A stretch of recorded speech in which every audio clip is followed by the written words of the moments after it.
বাংলাদেশ তুরস্ক যৌথ বিনিয়োগে প্রতিষ্ঠিত চিকিৎসা সরঞ্জাম উৎপাদনকারী প্রতিষ্ঠান মেগাসান মেডিকেল ইন্ডাস্ট্রিজ বাংলাদেশ লিমিটেডের আনুষ্ঠানিক উদ্বোধন করা হয়েছে।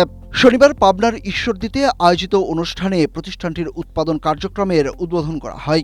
অনুষ্ঠানে প্রধান অতিথি হিসাবে ভার্চুয়ালি বক্তব্য দেন স্বাস্থ্য ও পরিবার কল্যাণ মন্ত্রী সর্দার মোহাম্মদ সাখাওয়াত হোসেন। তিনি বলেন, দেশে আন্তর্জাতিক মানের চিকিৎসা সরঞ্জাম উৎপাদন শুরু হলে আমদানি নির্ভরতা কমবে, বৈদেশিক মুদ্রা সাশ্রয় হবে এবং স্বাস্থ্যসেবা খাত আরও আধুনিক ও শক্তিশালী হবে। এ সময় তিনি এই কোম্পানিকে সরকারের পক্ষ থেকে সর্বাত্মক সহযোগিতা করার আশ্বাস দেন।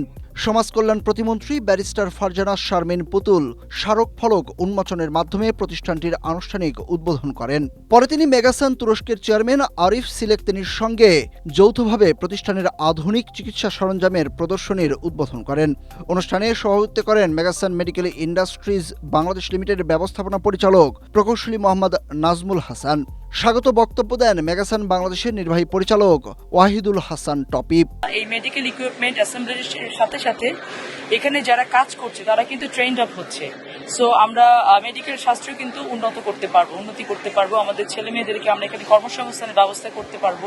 সেটা অনেক বড় একটি উন্নতির বার্তা দেয় এবং দুটো মুসলিম কান্ট্রির ভিতরে সম্পর্কটা আরো অনেক বেশি উন্নত হবে বলে আমরা আশা করছি। আমাদের সার্বিক সহযোগিতা থাকবে।